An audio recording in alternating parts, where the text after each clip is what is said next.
gdy po raz pierwszy myślałem o tym, żeby nakręcić jakiś materiał o tym, jak było na Alasce, dopiero z której wróciliśmy. I zastanawiałem się nad tym, o czym powinna być ta opowieść, bo przecież byliśmy tam zobaczyć głównie niedźwiedzie grizzly, czy niedźwiedzie brunatne.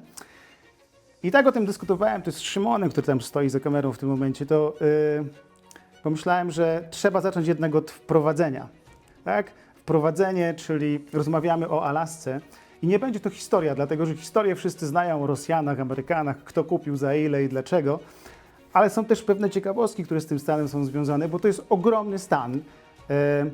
W ogóle jako ostatni trafił do Unii, nie ostatni, przedostatni, przed Hawajami. Jako 49. stan trafił do Unii, a jego rozmiar jest tak ogromny, że drugi i następny w kolejce Teksas jest 2 razy mniejszy. 19 stanów mieści się w ramach powierzchni Alaski. Ale Alaska oczywiście, gdyby pokazać na mapie, to będzie pewnie odwrotnie ze względu na to, że kamera odwraca obraz. Jest to kompletnie izolowany, jak wiemy, od stanów, reszty Unii, kompletnie izolowany stan. Ma mnóstwo parków narodowych. I w zasadzie powód, dla którego tam jeździmy, to jest po to, żeby zobaczyć tą dziką przyrodę. Park Narodowy Katmai, który jest olbrzymim parkiem, to właśnie w tym parku ostatnio mieliśmy okazję być. I kto króluje w tym parku? No nie kto inny jak niedźwiedzie brunatne. Ktoś może skojarzyć niedźwiedzie brunatne z tym, co się dzieje w Tatrach u nas albo w Bieszczadach, ale to są o wiele większe niedźwiedzie, chociaż należą do tej samej rodziny, tego samego gatunku, czyli Ursus arctos i niedźwiedź brunatny, czasem na Alasce, czasem w Kanadzie, w Yukonie, mylony jest, w zasadzie to jest ta sama również rodzina z grizzly. Grizzly to jest niedźwiedź, który głównie żyje w środku lądu, jest o wiele większy od wszystkich niedźwiedzi brunatnych tak naprawdę, a niedźwiedzi brunatne, które żyją na przykład w Katmai, są tak zwanymi niedźwiedziami żyjącymi w pobliżu wybrzeża. Oczywiście wciąż o wiele większe w porównaniu do naszych niedźwiedzi brunatnych. Jak dostać się do parków narodowych na Alasce? Być może niektórzy z Was kojarzą, że można polecieć nad McKinleyem, czyli nad najwyższym szczytem Alaski. Można, czy Denali, obecna nazwa, zobaczymy co będzie dalej. Na przykład z taką firmą K2's Talkeetne. Wspaniały lot, jeśli jest dobra pogoda, lądowanie na lodowcu. Niektórzy z moich przyjaciół, ja również mieliśmy okazję już lądować na lodowcu w okolicach właśnie Denali. Natomiast nie o to chodzi, bo generalnie wiele parków ze względu na małą ilość dróg i brak dostępności wielu obszarów, do wielu parków można się dostać wyłącznie lecąc właśnie samolotem. Ale to nie chodzi o samolot, który ląduje jak w Afryce na jakimś airstripie, ale to są samoloty, które lądują na jeziorach albo na rzekach, ale głównie na jeziorach, czyli to są hydroplany, seaplane i tak dalej. Niektórzy myślą, że to są jakieś nowoczesne samoloty, jak ten, który mam tutaj, prawda, taki nowocześnie zbudowany przed chwilą przeze mnie. To są stare samoloty, to są samoloty z lat 50. minionego wieku. Najbardziej znany, najbardziej uczęszczany przez lokalnych pilotów jest The Havilland Beaver.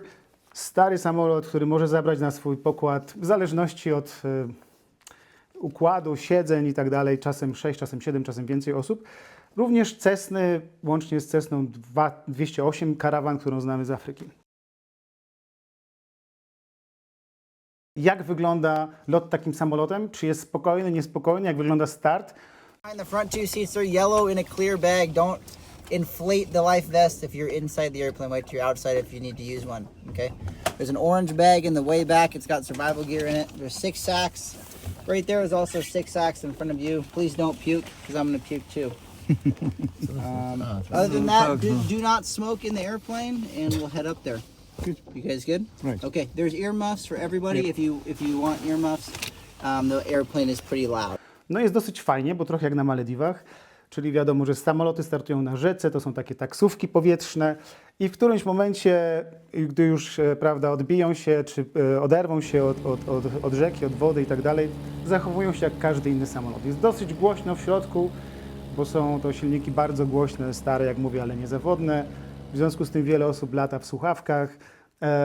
I potem w zasadzie spokojny lot, który w zależności od miejsca skąd się wylatuje, a można na przykład wylecieć albo z Anchorage, jest to wtedy bardzo długa podróż w kierunku Parku Narodowego Katmai, Albo można również polecieć do King Salmon, wcześniej normalnym, zwykłym, na przykład Alaskan Airlines, zatrzymać się tam na jedną noc i polecieć w kierunku kempu w Katmai. O kempach za chwilę. Lot trwa wtedy około 40 do 50 minut. Ktoś może zadać pytanie, po co się pchać tam? Jest tyle zwierząt bliżej, można polecieć do Afryki. Dlaczego na tą Alaskę? Z wielu powodów. Jeśli już zaczepiłem o Afrykę, to niektórzy z Was wiedzą, dosyć często o tym opowiadam, wielka migracja, niesamowite zjawisko, Serengeti, Masai Mara i tak dalej, w tym okresie też letnim. A tutaj mamy do czynienia również z wielomilionową migracją, a mianowicie rozmawiamy tutaj o łososiach. Powód, dla którego wszyscy ciągną na Alaskę w tym okresie, to jest Salmon Run, czyli migracja łososi pacyficznych z północnego Pacyfiku, nie tylko na Alasce, również w części kanadyjskiej tego obszaru łososie wracają do swojego miejsca urodzenia. Jak to działa? To działa tak, że po urodzeniu łososie płyną z jezior, w których się rodzą, z ikry, która tam została złożona, płyną w kierunku oceanu, potem 2, 3, 5 lat zostają w oceanie i nagle instynkt mówi im, musisz wrócić. I wracają wtedy na tarło do tego samego miejsca, gdzie się urodziły. I nie jest to 100 łososi, nie jest to 1000 łososi, to są miliony łososi. Sockeye, którego mieliśmy okazję obserwować w ogromnych ławicach, które płynęły w górę jeziora, jest ich kilka milionów, ale to nie jest łosoś, którego jest najwięcej w migracji. Na przykład łosoś królewski, zwany Chinookiem, to jest łosoś, który jest największy. Rekord z tego, co pamiętam, takiego łososia złowionego właśnie podczas takiego Salmon Run to było 40 ponad kilogramów, więc naprawdę ogromne zwierzę. I one płyną w górę, mają mnóstwo siły, ale od momentu, jak wpływają z tej słonej wody, do której wcześniej się przyzwyczaiły, w słodką wodę, przestają jeść. Ich jedyny cel to jest dotrzeć do miejsca, w którym się urodziły, złożyć ikrę, samce ją zapłodnić i większość z nich później umiera. I wracają, tylko nieliczne wracają do oceanu, ale tak naprawdę to 90, jak nie więcej procent umiera. I to jest moment, który trwa w zależności od miejsc na Alasce, czy również w Yukonie na przykład, który trwa od marca do końca sierpnia. Sockeye salmon, o którym rozmawiamy, to są łososie, które mają swoje tarło głównie w lipiec i sierpień, w 2 miesiącach ogromna koncentracja i wtedy wszyscy na nie polują, począwszy od bipedal, czyli ludzi, tacy jak my, a skończywszy na bipedal też, ale niedźwiedziach, ale zwykle na 4 łapach, które wtedy zaopatrują się w tłuszcz na zimę przed tym, jak ułożą się do snu zimowego. To jest ich główne źródło białka, główne źródło tłuszczu. W ogromnych ilościach pochłaniają te łososie i nigdy nie mają dosyć. Dość powiedzieć, że na koniec takiego Salmon Run są tak napakowane tymi łososiami, że praktycznie mogą się toczyć. I potem co robią? Wcinają deser, czyli co? Jagody. Ale wracając do łososi, rzecz, która być może powinna Was zainteresować, to jest taka, że to nie jest tak, że podobnie jak z wielką migracją w Afryce, że zwierzęta raz przekraczają rzekę. Tutaj podobnie. To nie jest tak, że po prostu jedna fala łososi wpływa w kierunku jeziora i na tym koniec. Nie, płynie jedna fala. Po kilku dniach przerwy i trochę nudy nad wodą płynie kolejna fala i takich fal mogą być 3, a nawet 4 w niektórych miejscach. W związku z czym ta obserwacja jest bardzo trudna do przeprowadzenia i również dosyć trudno ze względu na tą sytuację jest trafić idealnie, będąc tam tylko kilka dni, na ten Salmon Run i być w jego środku. Ciekawostka, którą będzie widać też na naszych nagraniach i na zdjęciach, jest taka, że w tym czasie mnóstwo również oczywiście ludzi łowi ryby.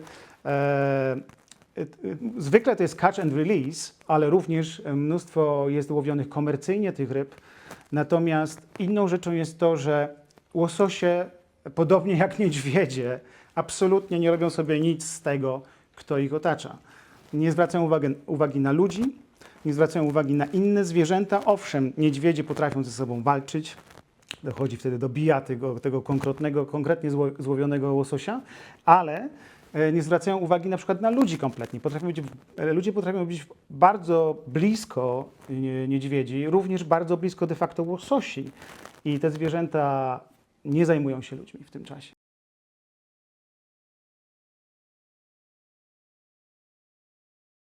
Gdy wspominałem Wam wcześniej o tym, że można polecieć nad Denali, można nad najwyższym szczytem Alaski polecieć i zobaczyć piękne góry, lodowce, niesamowite również doliny polodowcowe, można zobaczyć bieługi z lotu ptaka, to nie opowiadałem o tym, jak piękne krajobrazy są tak do końca na Alasce, ponieważ Alaska to oczywiście kraina nie tylko zwierząt, ale to również kraina wspaniałych gór, które mają charakter alpejski, ma to również przepiękne koryta rzek, które wiją się niesamowicie, prawie jak Kavango w Botswanie i przepiękne kanały, w których raz, że żyją te ryby, ale również, czy łososie, ale również po prostu tworzą niesamowite wrażenie, niesamowitą atmosferę dla ludzi, którzy hajkują, dla ludzi, którzy chodzą po górach i tak dalej, bo pewnie wiecie o tym, że w parkach narodowych w Stanach w zasadzie poza bardzo małym obszarem nie ma żadnych szlaków. W związku z tym tam idzie się na dziko de facto, więc człowiek, który rezerwuje sobie jakiś kemp i chciałby tam zanocować, który jest również dziki, nieogrodzony, zabiera cały sprzęt ze sobą.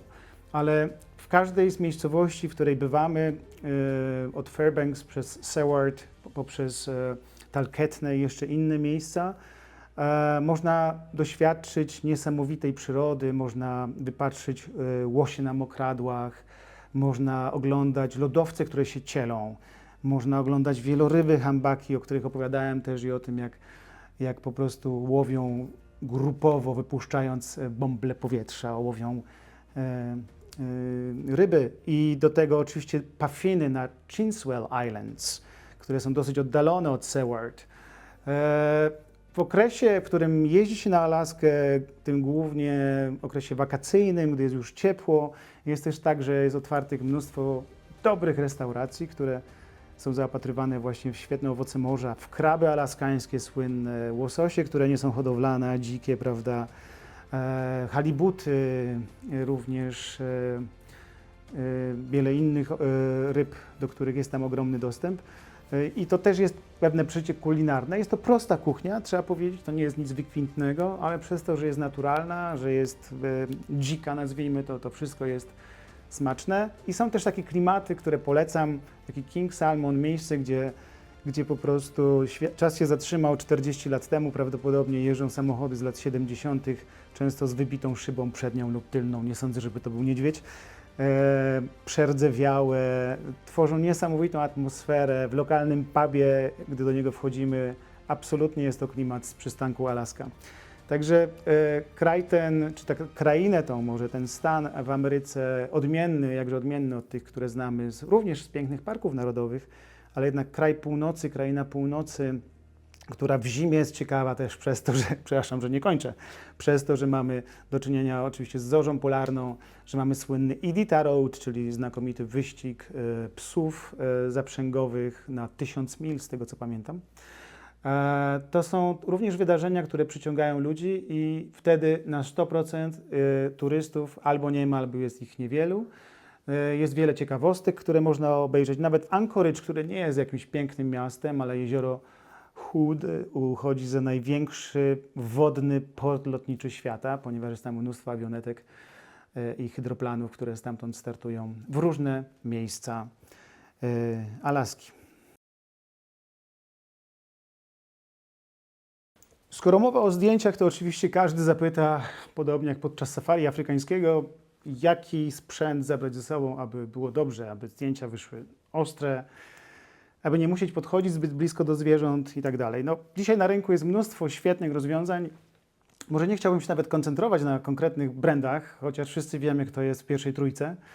Niemniej jednak istotną rzeczą, dosyć istotną jest to, żeby zabrać ze sobą rozwiązanie, które będzie dawało Wam perspektywę, czyli pozwoli Wam na to, żeby z dosyć dużej odległości też nie musieć podchodzić do zwierząt, żeby złapać rzeczywiście szczegóły.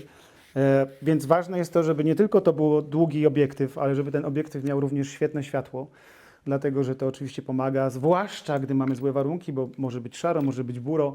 Przy dużej odległości tego światła może nie być zbyt dużo, żeby właśnie podpiąć taki obiektyw, ale to nie jest do końca tak, że musicie za każdym razem mieć 600, 800, czy prawda, z konwerterem i tak dalej. Również 70-200 jest wspaniałą rzeczą, dlatego że czasem robimy piękne krajobrazy, co zresztą też widać na zdjęciach i na filmach. Czasem zwierzęta są tak blisko, że naprawdę to jest za blisko i bez sensu jest zrobić ostry nos, a resztę nieostrą. W związku z czym 70-200 również do krajobrazów też się przydają, ale główne zalety są tych obiektywów, które mają długą ogniskową. Również te współczesne zoomy, wiele z nich to są bardzo dobre szkła. W związku z tym nie zawsze musi być to tak zwany stały obiektyw. Czasem może być to 100, 500, 200, 600 i tak dalej. Byleby wiedzieć, jak to ustawić. A o tym zwykle opowiadamy i tego zwykle uczymy podczas takiej wyprawy. W związku z tym oczywiście obiektyw obiektywem, ważne też jest body. Dzisiaj znowu mamy świetnych wiele rozwiązań w tym zakresie, ponieważ kwestia ISO również w złym świetle, jak wiecie. Dzisiaj można naprawdę przy bardzo słabych ISO czy wysokich ISO robić świetne zdjęcia, a potem software pomaga w odszumianiu. Oczywiście trzeba pamiętać o tym, żeby robić to w rawach. To nie jest tak, że sam obiektyw czy sam aparat wystarczy do tego, żeby zrobić dobre zdjęcia, ponieważ każdy fotograf wie, że ważna jest pozycja i ważna też jest lokalizacja. Pozycja w znaczeniu takim, że dobrze jest to zrobić z poziomu wzroku zwierzęcia, dobrze jest zejść nisko, dobrze jest być nisko nad wodą i tak dalej. Więc oczywiście fajną rzeczą jest, która nam się sprawdziła, zabrać ze sobą statyw, zabrać ze sobą monopod. Statyw jest nawet lepszy, dlatego że czasem wyczekujemy długo na akcję, a jak wiemy, obiektywy i sprzęt są ciężkie. Ale to nie wszystko. Wchodzenie do wody. Otóż absolutnym obowiązkiem każdego, kto wybiera się na taką wyprawę, jest rozwiązanie, które nazywa się woder. Ja gdzieś zrobiłem takie nagranie i to będzie można też pewnie pokazać Wam. Nagranie, na którym pokazuję, jak się ubiera taki sprzęt. Ważne, żeby ten woder był jaki? Szczelny, bo wchodzimy do wody. Skarpety neoprenowe. Niektóre wodery są zbudowane tak, że jest to woder połączony z butami. Ja uważam, że lepszym rozwiązaniem absolutnie są skarpety i do tego oddzielne buty na dobrym protektorze, dlatego że chodzi się po dnie rzeki. W związku z tym są śliskie kamienie, można upaść i tak dalej. Dużo brodzi się w wodzie, bardzo dużo. Czasem stoi się nawet po kilka godzin w wodzie, więc istotne jest to, żeby pod coś takiego ubrać również ciepłą bieliznę, drugie spodnie i tego typu rozwiązania. Z innych rzeczy, które się przydają jako ciuchy, to jest wszystko, co jest używane przez nas zwykle, gdy wyjeżdżamy gdzieś na jakieś wędrówki, na hiking, jedziemy w góry i tak dalej, czyli musimy się ubierać wielowarstwowo, ponieważ pogoda, jak to w górach, a Alaska i to miejsce to też góry, często się zmienia. No cóż, w takim razie nie będę tego zakładał.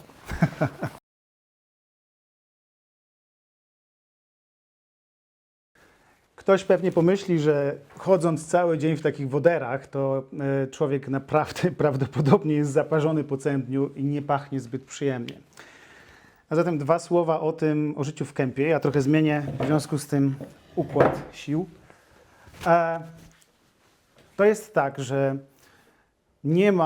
są lodże oczywiście w ramach parku. One są gdzieś na jakichś obrzeżach, z których to obrzeży dolatują wszyscy fotografowie w te konkretne miejsca, w których robią zdjęcia.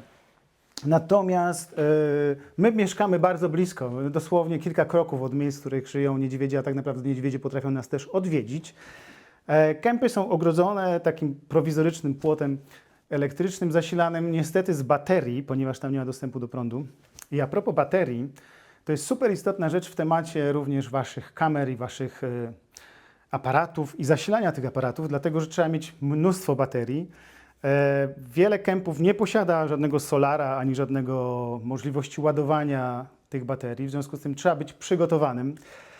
Są tu pewne ograniczenia, bo powerbanki, które ze sobą zabieramy, nie możemy wziąć ich zbyt wiele do samolotów, nie mogą być większe niż 100 Wh, prawda, i tak dalej, według norm firm lotniczych. Niemniej ja na przykład miałem ze sobą ostatnio panel, który miał 60 W i to było absolutnie wystarczające do tego, żeby ładować powerbank, żeby korzystać z internetu. Nie powiem, jest jedna firma, która to umożliwia w tym miejscu, nie wymieniam nazwy, żeby również zasilać swoje baterie i to było absolutnie wystarczające. Ale jak wygląda życie w kempie? Kemp, który jest ogrodzony, są namioty, w namiotach materace, śpiwory. Dobrze jest mieć ciepłe śpiwory. Alaska, może temperatura spaść poniżej zera, więc trzeba być na to przygotowanym oczywiście. Życie w kempie wygląda w ten sposób, że rano o świcie pobudka, zaczynamy od śniadania zwykle. Czasem jest tak, że jeśli ktoś jest bardzo głodny tego, żeby szybko pobiec i robić zdjęcia, to zaczynamy od wyjścia i zaczynamy od tego, że fotografujemy, dopiero potem wracamy na śniadanie, które jest tam przygotowane. Całe jedzenie nasze, wszystkie słodycze, ale nawet lekarstwa, pasty do zębów i wszystko są przechowywane w szczelnie zamkniętych takich beczkach, do których nie mają dostępu niedźwiedzie. Chodzi też o to, żeby one tego nie wyczuły, ponieważ mają, jak wiadomo, znakomity węch. I żeby w nocy albo nawet w ciągu dnia do nas nie przyszły i nam tego nie splądrowały. I również to jedzenie, które oczywiście spożywamy codziennie, później te worki również ze śmieciami są zabezpieczane. Nic nie może być na wierzchu, żeby niedźwiedź nie próbował z tego skorzystać. Inną sprawą, którą mamy, która jest dosyć istotna podczas tego pobytu w kempie, jest to, że wychodzi się zwykle 2-3 razy w ciągu dnia na fotografowanie. Czasem można być nawet cały dzień, ale nie wolno ze sobą zabrać nic do jedzenia. Żadnych batonów energetycznych, żadnych jakichś właśnie dodatkowych posiłków. Jedną rzeczą, którą można zabrać, to jest woda i nic więcej. Ponieważ wciąż chodzi o to, że jeśli niedźwiedź zbliży się do nas, a to się zdarza i to może się zdarzyć nawet dosyć często i niedźwiedź może być bardzo blisko, to nie może być dla niego takim triggerem, nie może być dla niego takim wyzwaniem to, że po prostu on wyczuł coś u nas i chce nam to zabrać i chce to po prostu zjeść. Więc to jest dosyć istotna sprawa. Higiena, kemp i higiena. Duży problem. My zabraliśmy ze sobą mokre chusteczki do higieny, ponieważ w wielu kempach nie ma nawet prysznica, a to oznacza, że przez 4 czy 5 dni może być trudno. Dlatego suchy szampon, jeśli ktoś chce mieć świetną fryzurę. Do tego właśnie mokre chusteczki. Polecam te Qatar Airways z biznesu. Do tego jeszcze ewentualnie dobry dezodorant. Trzeba o tym pamiętać. Trochę zmian bielizny i tak dalej, żeby to działało fajnie. Gorszą rzeczą i trudniejszą do przezwyciężenia dla niektórych, którzy tak jak ja nie jeżdżą tak jak ja w takie miejsca, nie bywają w kempach w 3 miesiące zamknięci w Afryce albo nie siedzą gdzieś w lesie bez dostępu do bieżącej wody i toalety, jest właśnie toaleta. A to jest w ogóle oddzielny temat, można było nakręcić o tym film, książkę i tak dalej. 2 słowa na ten temat. Zwykle działa to tak, że w kempie jest proste wiaderko, zaopatrzone w worek. Czasem z czymś, co wygląda jak deska, nie radzę na tym siadać. Na wyposażenie są również chusteczki, papier oraz co? Bear spray, czyli dezodorant dla niedźwiedzi. Tak naprawdę człowiek zabiera takie wiaderko, czasem niestety obciążone już delikatnie, idzie z tym w bush, szuka miejsca, gdzie może się schować. Nie jest to problem, jak kempów jest niewiele. Gdy zaczyna przybywać kempów, robi się problem. W każdym bądź razie musi tak się ukryć, żeby ukryć się przed wszystkimi dookoła, żeby być gotowym na to, że gdyby pojawił się niedźwiedź, żeby móc go odpędzić na przykład tym dezodorantem dla niedźwiedzi. No i oczywiście, żeby wyjść z tego cało. Także jest to dosyć taka trudna sytuacja. To się poprawia. Przy naszym kolejnym wyjeździe mamy na to trochę lepszy pomysł. Będzie to lepiej zorganizowane i inaczej, więc będzie na pewno więcej komfortu.